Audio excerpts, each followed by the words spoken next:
Good afternoon, everybody. Good to see all of you. With President Trump as commander-in-chief, the world is a much safer place. After decades in which past presidents coddled and enabled the world's leading state sponsor of terrorism, President Trump finally ended the immediate threat of a nuclear Iranian regime.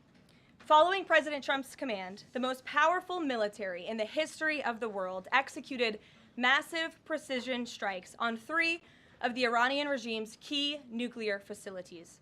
The objective of Operation Midnight Hammer was to destroy the regime's nuclear enrichment capacity and stop the grave nuclear threat posed to the United States, Israel, and the rest of the free world.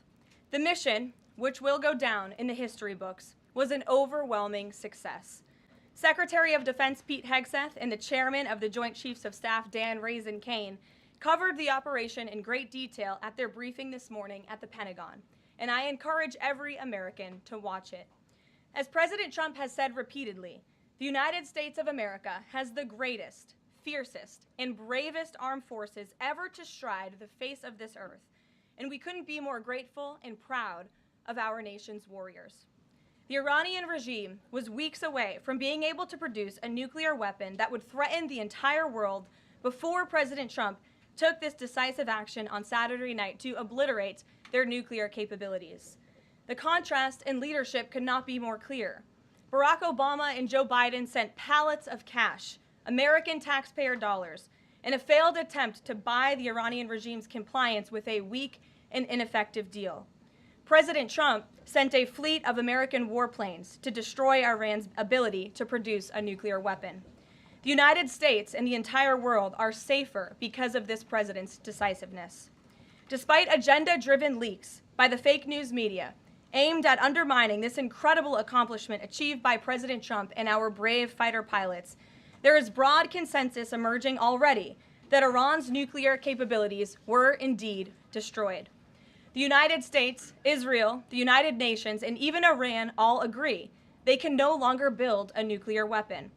So why did the president immediately turn to obliterating after the Iranian nuclear threat? Securing peace. Within 48 hours of the devastating strike, President Trump and his team brokered a historic ceasefire between Israel and Iran and officially ended the 12-day war. The Middle East is now shifting away from chaos and bloodshed and moving toward the beginning stages of a new era of peace and stability that President Trump has long called on them to achieve. This was unthinkable at this time last week, and this is what peace through strength looks like. Under President Trump, America will relentlessly advance our interests without being dragged into endless wars. His fearless leadership guarantees America is once again respected across the world. Just look at what he was able to accomplish at the NATO summit in the Netherlands. Many of you were there. Our allies agreed to invest 5% of their GDP annually in defense because President Trump demanded it. This will be the most significant reinforcement of NATO's collective defense in the history of the NATO alliance. And as a result, the United States of America will carry less of the burden, and our NATO allies will be stronger than ever before. As NATO Secretary General Ruda put it, for too long, one ally, the United States, and our taxpayers, I may add, carried too much of the burden of that commitment. And that changes today. President Trump made this change possible. We will produce trillions more for our common defense to make us stronger and fairer by equalizing spending between America and our allies. This is the Trump effect. This is what the president meant when he declared that America is back. Now, back here at home, Americans are paying much cheaper prices for gasoline this summer, as both the Wall Street Journal and the New York Times pointed out today. Here's how the Wall Street Journal put it. Hitting the road this summer won't bring as much of a big hit to your wallet. The national average for a gallon of regular gasoline is about 23 cents cheaper than this time last year. Analysts say plentiful supply is expected to keep prices down in the coming months. These are the cheapest gas prices at this point of the summer since 2021. And despite all the doom casting from liberal pundits, oil prices on Tuesday were lower than before the Israel-Iran conflict began. As President Trump continues to unleash American energy, our country will have even more efficient, reliable, and affordable energy to protect our national security and fuel our people. Later this afternoon here at the White House, the president will host a One Big Beautiful event in the East Room to rally Republicans to get the One Big Beautiful bill across the finish line. At that event, he will be joined by everyday Americans from across the country who will massively benefit from the common sense policies and provisions within this bill. This is the largest tax cut for working and middle-class Americans in history, and it's going to put more money into the pockets of hardworking Americans. Families will see an average increase in take-home pay of more than $10,000 per year. Americans earning between $30,000 and $80,000 per year will see a 15% tax cut. Overtime and tipped workers will save thousands of dollars annually. And our amazing seniors will receive historic financial relief by reducing the tax burden on their Social Security benefits. Simply put, this bill is going to unlock the golden age of America. And we look forward to continuing to work with the Senate and the House to see this bill on the president's desk for signature by Independence Day. Here in our new media seat today, we have Colin Anderson with the Washington Free Beacon, who will kick off our question and answer. Colin, go ahead. Thank you, Karoline. We reported yesterday on a briefing from the Israeli defense minister in which she said the U.S. and Israel are working together to monitor any attempts from Iran to rebuild their nuclear program, and also that if Iran was to do so, the U.S. and Israel would work together to once again destroy that nuclear program. Is that aligned with the president's thinking? Look, the president, as I said in those opening remarks, Colin, and thanks for being with us today, views the Middle East on its way to peace and prosperity. And the president used strength on Saturday night. The whole world saw that the United States is indeed the most lethal fighting force in the world with those precision strikes on Saturday evening. But the president wants peace. He always has. And right now we're on a diplomatic path with Iran. The president and his team, namely Special Envoy Witkoff, continue to be in communication with the Iranians and especially our Gulf and Arab partners in the region to come to an agreement with Iran. As for our alliance with the State of Israel and that friendship and that partnership between the United States and the State of Israel, I would argue it has never been stronger. And we see a new era in which perhaps some of these Gulf and Arab states can sign on to the Abraham Accords. That was one of the president's most signature accomplishments in his first term, and he'd like to see more of those countries sign on in this second term. And so we look forward to sustaining a long and durable peace in the region, and the president wants to do that through a diplomatic solution. But as he proved on Saturday night, he's not afraid to use strength if we need to do it. Gabe. Thanks, Karoline. The president mentioned in a Truth Social post that no enriched uranium was moved from Fordow. What about the other two sites, Isfahan and Natanz? And how can the president be so sure that no uranium was moved? Well, what I can assure you is that the United States and our intelligence agencies and Director Ratcliffe and the President's entire national security team were obviously watching these sites very closely in the weeks and the days leading up to the attack on Saturday, which I will add was one of the most secretive and successful operations in United States history. I think many of you in this room would agree with that because none of you in this room knew about the strike on Saturday until it took place. So we were watching closely, and there was no indication to the United States that any of that enriched uranium was moved prior to the strike. From any of the sites? Correct. And then one more thing, Karoline. Next week, the president mentioned that there would be talks with Iran. Didn't mention any details, and Iran has not confirmed them. Can you share any details about any potential talks next week? We don't have anything scheduled as of now, but I spoke to our Special Envoy Witkoff at length this morning, and I can assure all of you we continue to be in close communication with the Iranians and through our intermediaries as well, namely the Qataris, who have been an incredible ally and partner throughout this entire effort. And as I said, this administration is always focused on diplomacy and peace, and we want to ensure we can get to a place where Iran agrees to a non-enrichment civil nuclear program. And there are many other requests that the United States has. Those details continue to really, they're just starting. Of course, the operation was just on Saturday night, but we are in touch. And if there is a meeting, we will let you know, as we always do. Brian. Thank you, Caroline. There's two. One on trade. On the July deadlines coming up for the trade deals, is that deadline still hard and fast for the president, or is he now considering even coming to trade deals after that deadline, and where is he on that going forward? I think the president has been asked this quite a few times by many of you in the media. I've heard him answer it at press conferences and at gaggles. He just spoke about it on Air Force One. The deadline is not critical. The president can simply provide these countries with a deal if they refuse to make us one by the deadline, and that means the president can pick a reciprocal tariff rate that he believes is advantageous for the United States and for the American worker, and he will continue to do that. But as for the deals, our United States Trade Ambassador, Jamison Greer, I speak to him frequently. He's working very hard, and he has had very good and productive discussions with many of our key trading partners. And on the One Big Beautiful Bill, there's conversations on the Hill right now about the Medicaid cuts. Yeah, I'm curious if the final bill that the president's been talking about comes to him and it has Medicaid cuts in it, will he sign it, or would he rather just Congress do away with those cuts? I think our friends in both the Senate and the House know exactly where the president stands on Medicaid. He wants to get rid of the waste, fraud, and abuse, and they are working to do that in the Senate right now. Jennifer. Follow up on that, on the big beautiful bill, is there enough time for Congress to work through the issues it needs to work through? I'm saying, does the president need to move back his deadline a little bit? We expect that bill to be on the president's desk for signature by July 4th. I know that there was a ruling by the Senate parliamentarian this morning.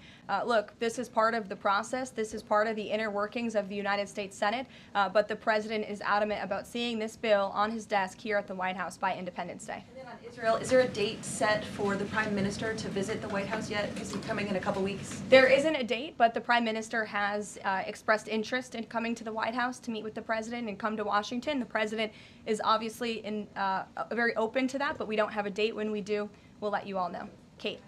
The president suggested he was open to sending more Patriot air defense missiles to Ukraine. Is that going to happen, and were there any other assurances that he made directly to Zelensky when they met?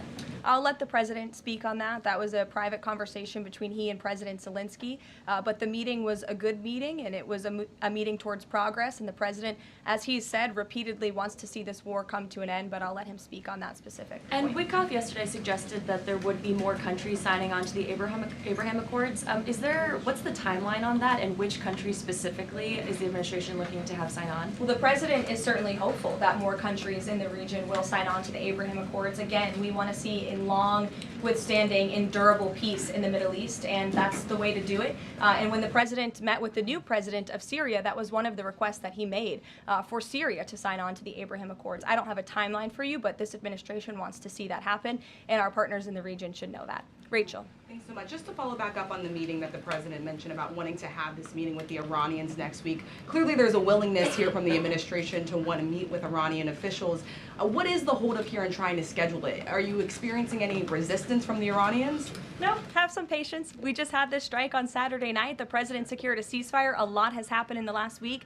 He was just in the Netherlands. Now he's back home to have a big event this afternoon on the One Big Beautiful Bill and get our domestic priorities across the finish line. So we'll get there, and like I said, we're in constant communication. And just one more, just on the goal of the meeting. The president mentioned yesterday that it may not be necessary to have an agreement with the Iranians.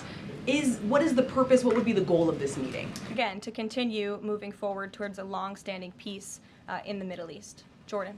Yes, Karoline, thank you. So the president had some harsh words for both Israel and Iran on Tuesday as he was departing from the NATO summit after they both violated the ceasefire, he said.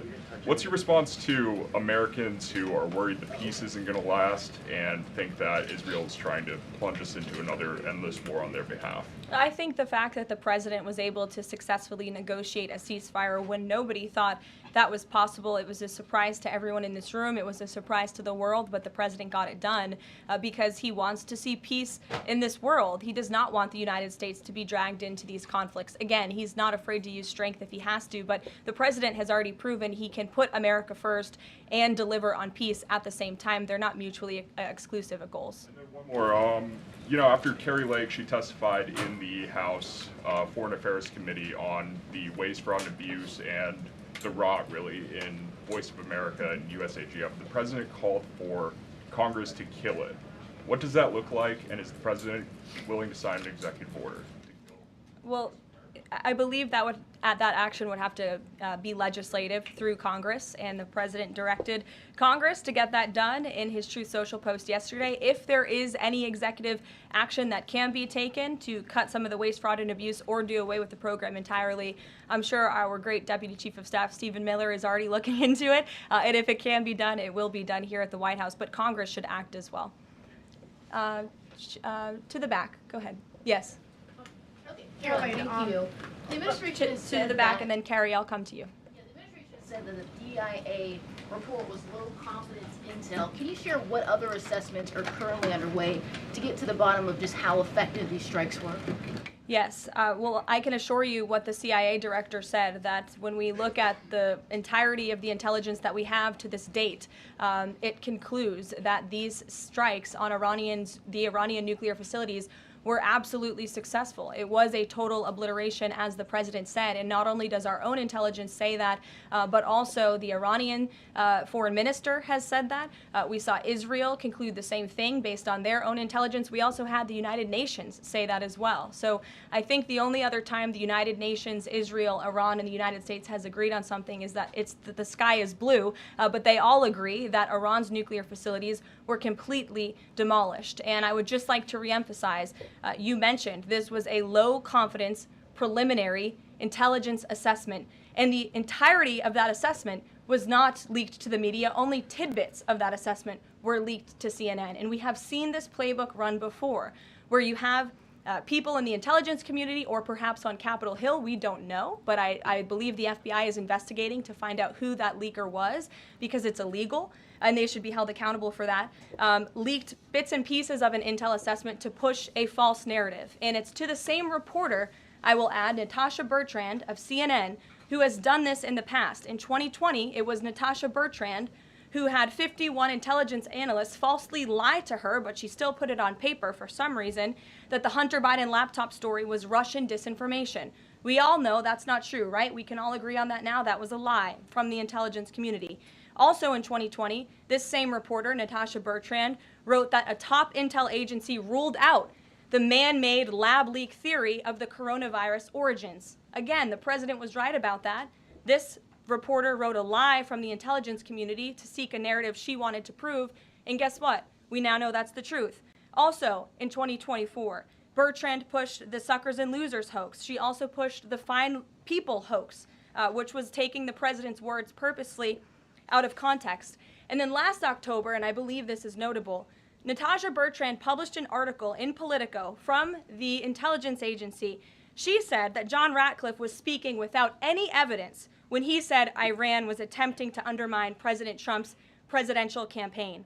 And then we, of course, found out that was absolutely true. In fact, the Biden administration declassed an intel report which said they had high confidence that Iran had done exactly what Ratcliffe alleged. They did run an influence campaign to hurt President Trump's candidacy. In fact, we know the Iranians tried to take President Trump's life.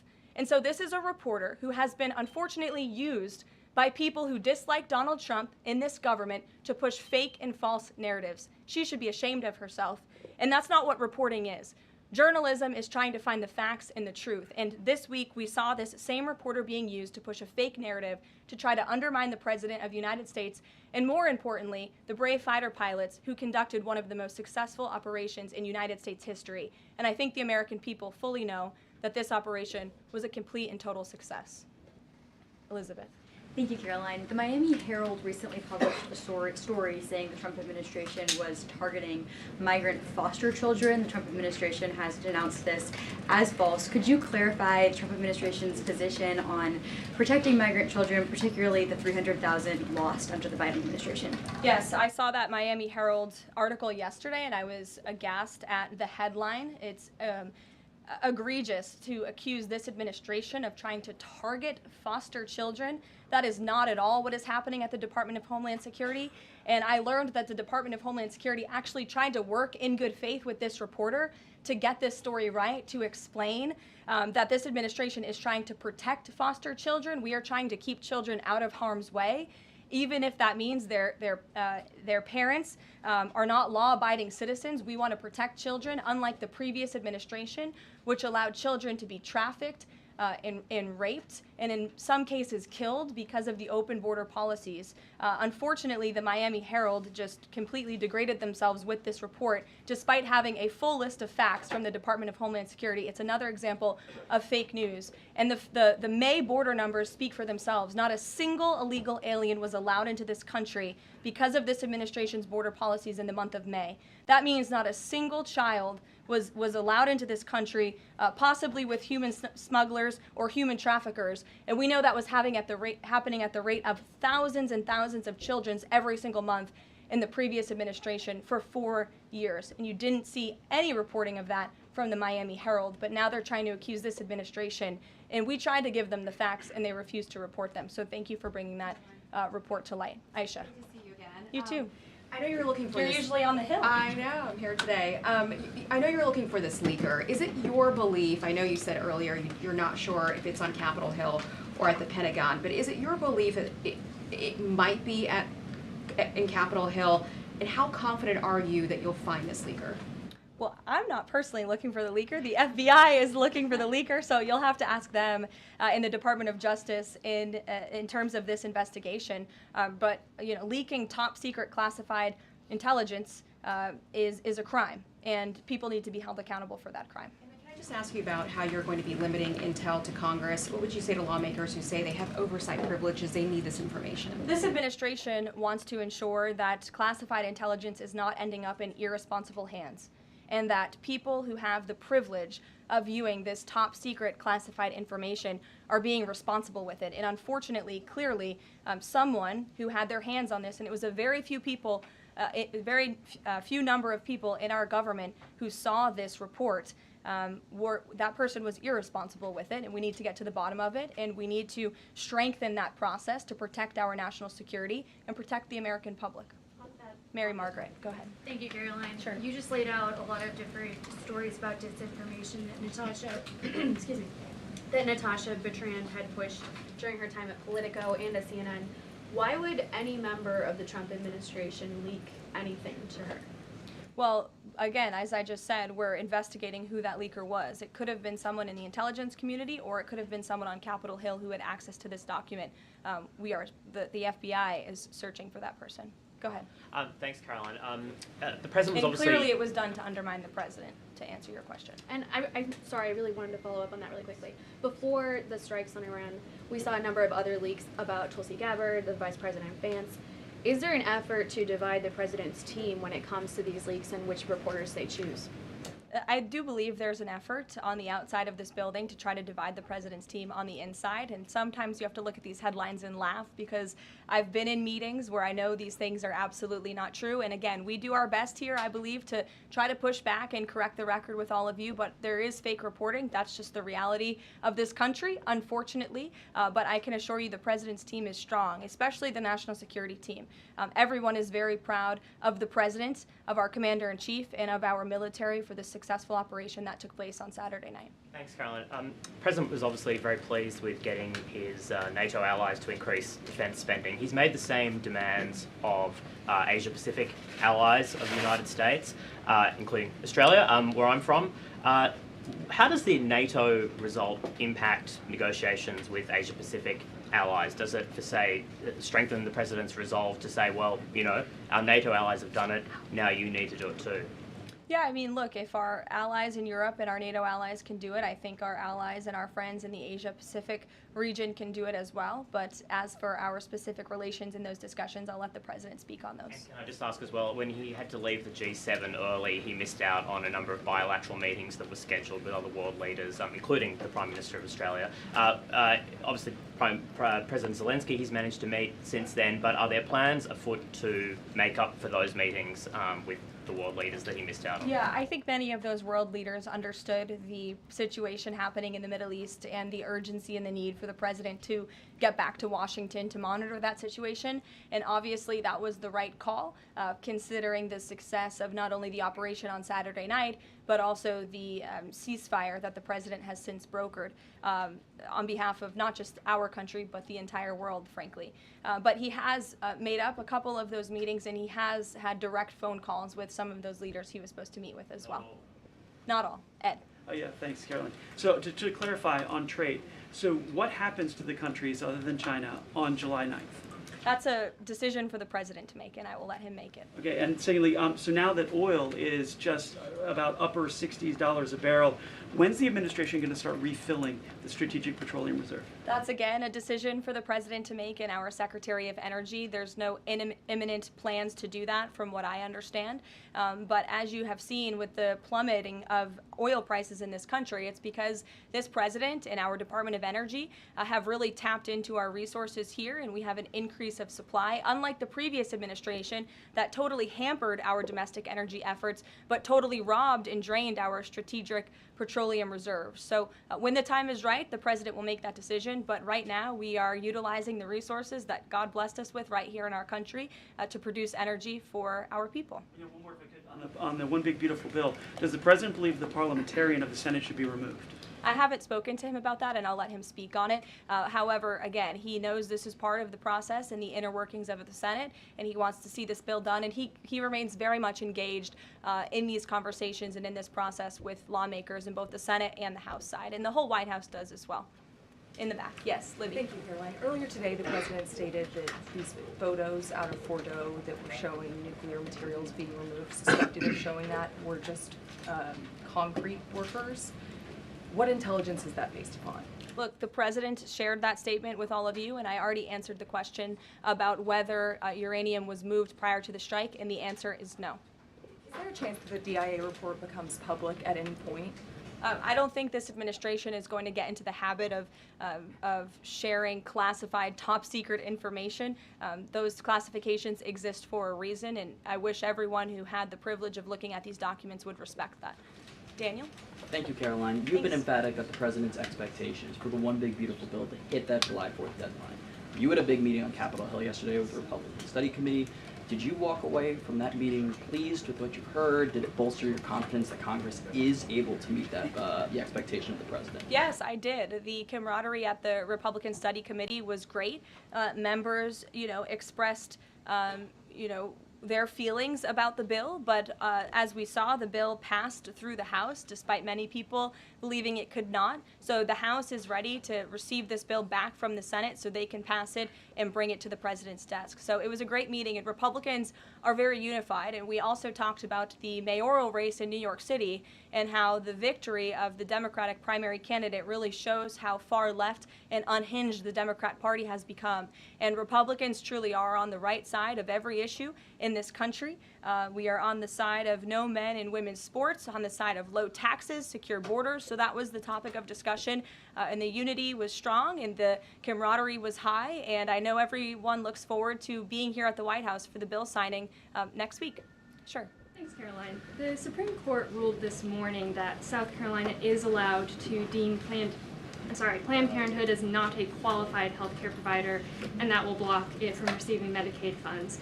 Does the White House have a statement on that ruling, and would the president support a standalone bill from Congress to defund Planned Parenthood at a federal level rather than letting each state determine it? I'll let the president speak on that legislative priority, but as for the Supreme Court ruling, the president has always maintained that Americans should not be forced to violate their conscience and their religious liberty by having their tax dollars fund abortions, and we're glad the Supreme Court ruled on that side today, or yesterday. Then on Iran, but on a domestic matter, in January, President Trump revoked security details for several former administrations, including Mike Pompeo, Mark Milley, and John Bolton. Given the heightened tensions with Iran right now, is he considering restoring those security details? That's not under consideration right now. Fran. If I could follow up on trade, and then I have a question about the bill as well. Are you saying at this point that there's no plans to extend that July 8th and July 9th deadline? I mean, especially with everything that's been going on, from Iran to the tax bill on Capitol Hill, is that under consideration at all at this point? Perhaps it could be extended, but that's a decision for the president to make. And as far as the bill itself goes, since the president has been back, what has he been doing beyond the event that he's having later today to try and get wobbly senators on board? Is he making phone calls, twisting arms? Is he having some people over to the White House? Can you tell us more about that effort? There have been meetings at the White House this week. I saw some senators rolling out of the Oval Office the other day, and the president remains on the phones talking to his friends in the Senate when necessary, and when they call, he picks up the phone. And I think that's why they greatly trust and respect his leadership. And we're having that big event later this afternoon at 4 o'clock. I would encourage you all to tune in. We're going to have some great everyday Americans who are in attendance. We'll have some tipped delivery drivers. I think we're going to have a barber from the great state of Arkansas here in attendance. We're going to have some law enforcement officers, some Border Patrol agents, and Tom Homan will be speaking as well. So the point of this event is to show the American people how this bill works for them and how there are provisions in this bill that will change their lives. Can you tell us which senators you saw rolling out of the Oval Office? I'll let the president speak on that if he wish. I don't share details about his private meetings without his permission. Emily, go ahead. Today, the Justice Department announced it was opening an investigation into employment discrimination at the University of California, alleging they had race and sex-based quotas. Federal law bars hiring somebody based on their race or sex, but do you also object to universities working harder to make sure they have a diverse group of candidates to consider? And do you expect more investigations like this from DOJ? I have not seen that investigation from the Department of Justice, but I can certainly check in. What I can tell you, it's the position of this president that we want to restore a merit-based society and culture in the United States of America where people are not hired nor are they promoted based on their color of their skin or their gender. The president wants people to be hired in the workforce because of their merit and their skill, and I think most Americans agree with that. I'll take one more. Carrie, because I promised you earlier. So the Ayatollah Khomeini came out and said that Iran will, quote, never surrender to the U.S. That being said, what remains to do with the possible responses from Iranian proxies in the region and even in the U.S.? Look, we saw the Ayatollah's video, and when you have a totalitarian regime, you have to save face. I think any common sense, open-minded person knows the truth about the precision strikes on Saturday night. They were wildly successful, and it's what led to the ceasefire agreement between Israel and Iran, which the president is very grateful for. And the United States of America remains prepared to defend our assets and our personnel in the region. And again, I would just emphasize the success of the strike that took place on Saturday night, and the world is a safer place because of it. Thanks, guys, for coming today, and you'll see the president at 4 o'clock. Thanks.